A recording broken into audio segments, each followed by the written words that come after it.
When we think of eras of a music artist's career, we think of albums, tours, aesthetics, all aligned in one neat box. For example, Taylor Swift's Reputation era includes the full 15-track album, 4 official music videos, and a stadium tour, all of which have a similar aesthetic that contribute to one larger narrative. But an era can exist outside the context of an album, a tour, or a cohesive aesthetic. My favorite example of this is Droplet Eras, which is what we're here to talk about today. Lock in. I'm not exactly sure who coined the term, but TikTok creator Danica Bryant defined a droplet era as a period of time where an artist is releasing singles, but they're not attached to any larger project like an upcoming album. Selena Gomez was one of the first artists to make droplets an era, intentionally or not. It started with Kygo, a Norwegian DJ, in 2017. The song was called It Ain't Me, and it peaked at number 10 on the Billboard Hot 100 in the US. And the song went triple platinum in the US. This droplet era continued a few months later in spring of 2017 with her song Bad Liar, a fun song written by Selena, Julia Michaels, and Justin Tranter, the co-writers of some of the biggest songs on her 2015 album Revival. This song was everywhere.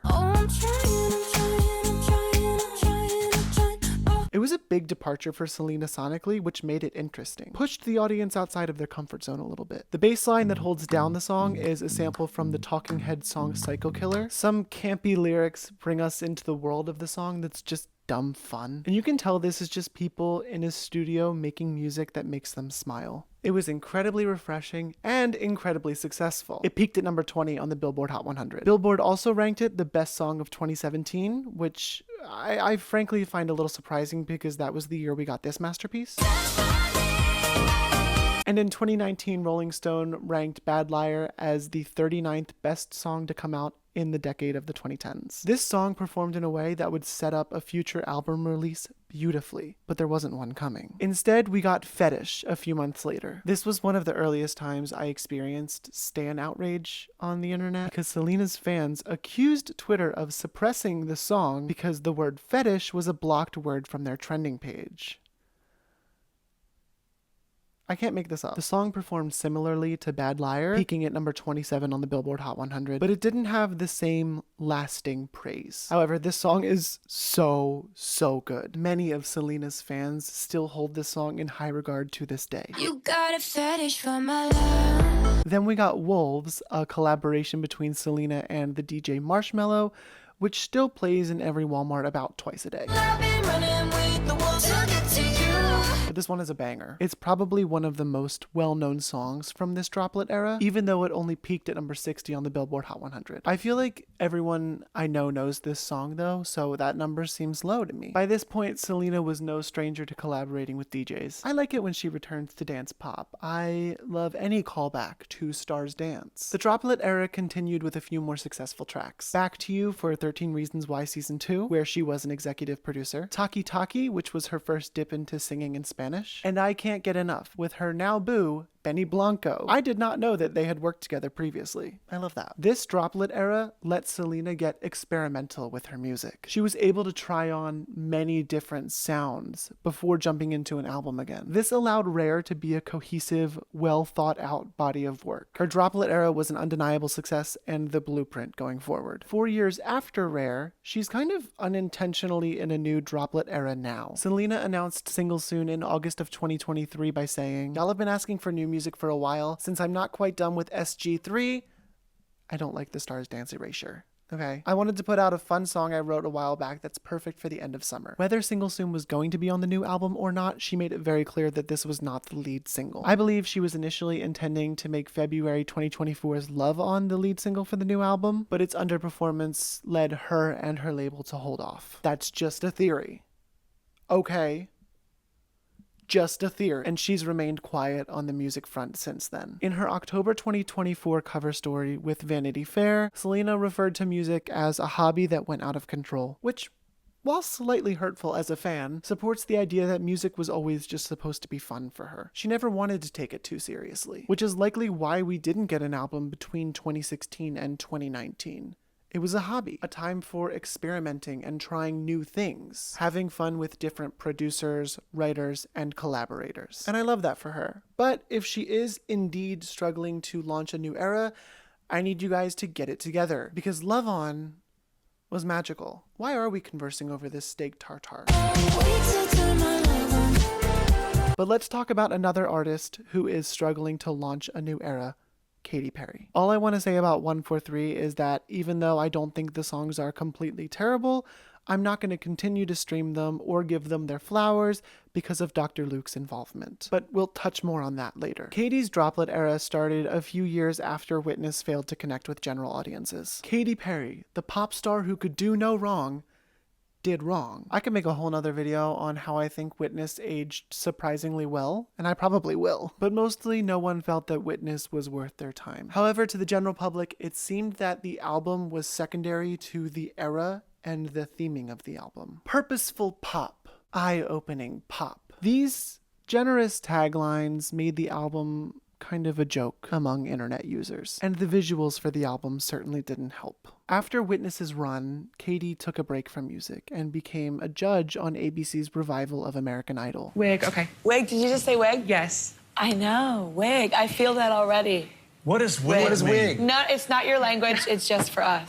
Wig. She's always taken sizable breaks between albums, but this one felt different. Mostly because the lifespan of Witness as an era was so short. She didn't make a comeback until Never Really Over in 2019, her second collaboration with German producer and DJ Zed. I remember this song receiving pretty universal praise. It peaked at number 15 on the Billboard Hot 100. The song has an incredible beat, gorgeous chords, and still funky lyrics. Katy has always walked the line between camp and cringe, and some of these lyrics lean a little bit more camp than cringe. So I think this was a really good example of what people wanted from a modern day Katy Perry song. It still had a lot of emotion, which is what a lot of modern pop artists were doing and are doing, but still managed to keep that fun hook with soaring melodies and incredible vocals. She followed that up with Small Talk, the first of 2 songs produced by Charlie Puth in this Droplets era. I personally love this song. I think sonically it's truly beautiful. It builds from sporadic synth stabs to a soaring final chorus. I love this one. It really showcases why I liked Charlie Puth during the Voice Notes era. The production is just top tier. Oh, I am the proud owner of the Record Store Day pressing of this song from 2019. Obsessed. Unfortunately, not everyone agreed that this song was a banger. Many criticized the bridge for just being Katy Perry saying blah blah blah. No, I'm not joking. Blah, blah, blah, blah. Blah, blah, blah, blah. I still love this song, but I will not defend it to the death. Katy's next droplet was a song called Harley's in Hawaii. This was Katy's other endeavor with Charlie Puth producing, and I fear that once again, they ate this up. Riding Harleys in Hawaii.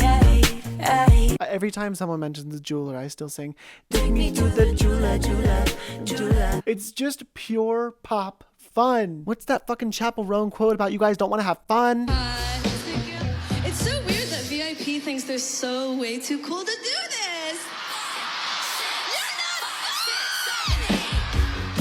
This song had a bit of a resurgence a few years ago on TikTok because of the sustained high note in the final chorus and a slowed down version of the song. Because if there's one thing we're not going to do on TikTok, it's listen to a song at normal speed. And Katy's 2019 Droplet Era concluded with Never Worn White, a song about her fears in remarrying after her first marriage went south so publicly. The song, while sweet, is nothing to write home about. The real news from this song came from the music video, where she announced her pregnancy for the first time. I remember watching this before work one day, and it was all I talked about the whole day.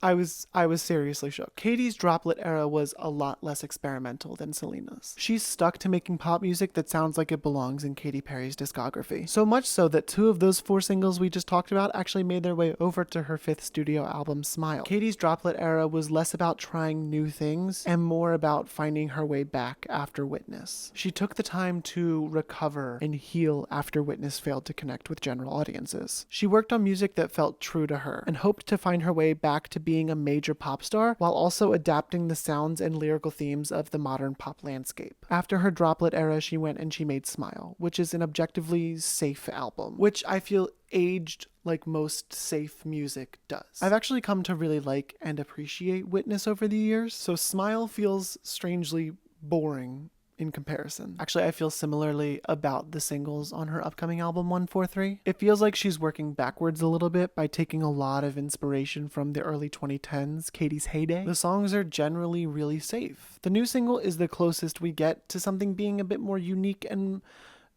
undeniably modern, but it's still produced by Dr. Luke, so you won't catch it in my earbuds. She's not working on challenging her audience anymore, which isn't a problem per se. But after Katy Perry shook up the pop landscape all those years ago, it feels like a really big step backwards for her. And I feel that might be part of the problem. People want two different things from Katy Perry. They want that nostalgic pop goddess, but then they complain about her moving backwards, while others want to be challenged and exposed to what Katy is feeling emotionally. But general audiences don't really listen to Katy's more honest work. She's in a tough spot. I don't envy her. Honestly, I think Katy Perry would actually really benefit from a new Droplet era. You know, work with new people, create some songs that push the listener outside of their comfort zones without worrying about securing pre-sales for an upcoming album. Make pop perfection that isn't derivative of her early work. Like I've been saying, Droplet eras are a wonderful time for experimentation. Find out what works and what doesn't by trying new things. If Woman's World wasn't tied to an album that was already selling pre-orders, she probably could have just made it a one-off. She could have realized that people did not like that she was working with Dr. Luke again. She could have scrapped all of their remaining collaborations and pivoted. Unfortunately, it didn't play out like that. He's got his grimy hands all over this record, which will likely cripple album sales. If Woman's World was the start of a new Droplet era, she could have just apologized and moved on. But this drama is basically making this album DOA. And there is a flip side to this coin. Artists can't permanently live in a Droplet era.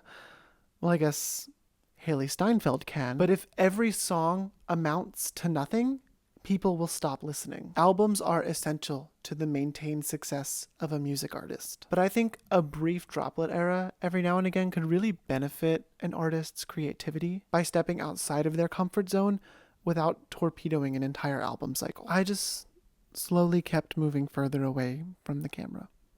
And here we are. Anyway, thank you so much for watching. Give this video a thumbs up. Comment down below, do you also love Droplet eras? And I'm gonna go listen to Small Talk. Bye!